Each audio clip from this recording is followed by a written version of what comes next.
Okay? And here, you get to push the button on the side there. Oh.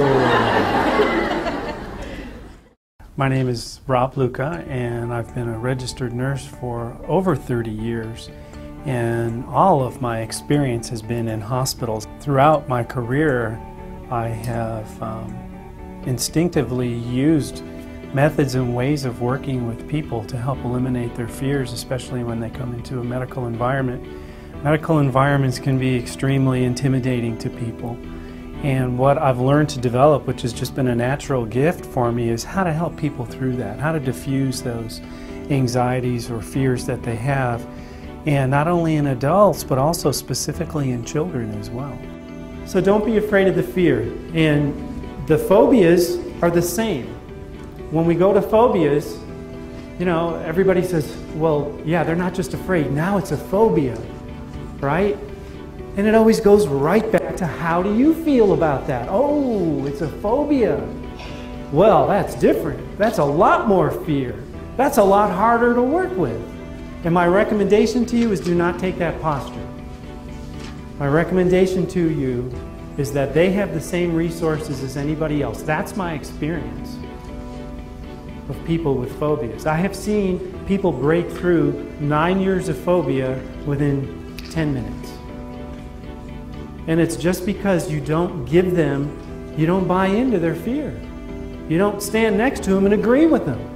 Now, you're not disrespectful and discount it, but your posture is that there is a better way. You weren't born with this phobia. You didn't come into this world afraid of sharp-pointed objects. Somewhere along the way you learn that. And somewhere along the way you can unlearn that. And all of you can be agents for these people. Each one of you, you can be an agent for these people. Teach these people how it doesn't have to be that way. You can break through this. You can conquer it. Children are so amazingly willing to give up their fear and trade it in for something else. With adults, I find you have to work a little bit harder in getting them to drop that barrier, to kind of loosen up on their ego stronghold and be willing to try different things. And they certainly will, but children will hand it over to you in a heartbeat. And I think that's where most of the lessons for adults come from. I've learned a tremendous amount from children, and they're the greatest teachers to me. I think they have more to teach adults than adults realize. Now, kids can out-imagine adults anytime, any place, anywhere. They put a small dot on a blackboard in first grader's room and said, "What's that?" One little boy said, "A small universe." Somebody else said, "Oh, that's a black hole out in space." Some other little boy said, "That's a telephone pole." And the teacher said, "All right, come again." He says, "Yeah, but you got to look at it from the top down." They put the same dot on a blackboard in an adult's room. What did they say? It's a dot on a blackboard. Exactly. I wanted to write a book for a long time, and I think that incubated within me probably for several years. And so the title of the book is Helping Children Overcome Fear in a Medical Setting, a guide for healthcare professionals. What started my process, it was through peers coming to me and asking me, how do you do it? And so this book is my effort, a step-by-step process, incorporating a holistic number of things, the words that you use, your initial approach, your intention, the law of expectations. There's 14 chapters in the book. It includes some techniques. And it's just my sharing of what has worked to help children not develop a fear, not develop white coat syndrome where all they see is a white lab coat and their fear kicks in. Pain is subjective. Pain is subjective. I have had coworkers say, "Rob, sticking a needle in a wound hurts." What do you mean telling kids this is going to be easy? You're lying to them. No, you're not. No, you're not. Pain is subjective. It might hurt you. That may be your paradigm. That may be the way you want to experience it. But I promise you, these kids are willing to try a different way, and so are many adults. Usually adults are a little harder, you know, because they almost appear like they don't want to give up something valuable.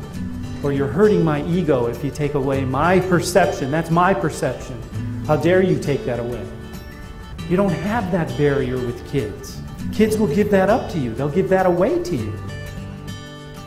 I was approached by one of my peers who is a nurse as well, and she said, I've been engaging some of the techniques and stories and methods of approach that you've shared, and I've found it definitely makes a difference. And the feedback I'm getting from many healthcare professionals is how it is for them. It's not so much methods and things that you do, it's how you're holding yourself. So rapport is a huge tip. Get them to like you. Bring them a coloring book.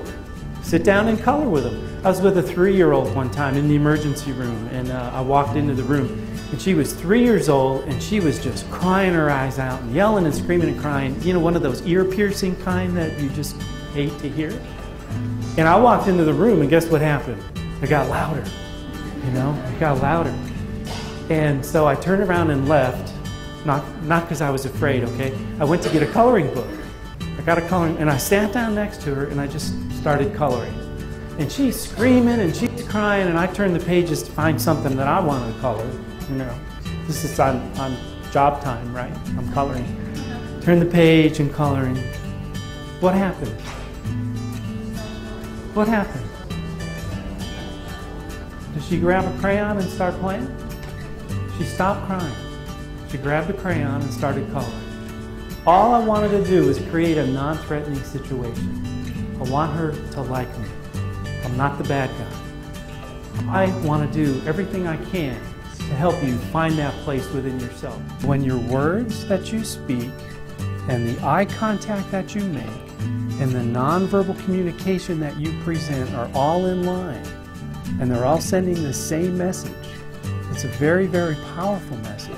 That's mostly what the participant's going to gain. Do you know how empowering it is when you take somebody scared out of their mind and you flip that around and they will do anything you ask within reason, of course. They'll follow, they'll cooperate, they'll face their fear squarely. Once you see that, you can't go back. Once you see that, you know that you have, all of you have this ability. It doesn't take anything special. You have more power than you realize sitting in that chair right here and now than you can imagine.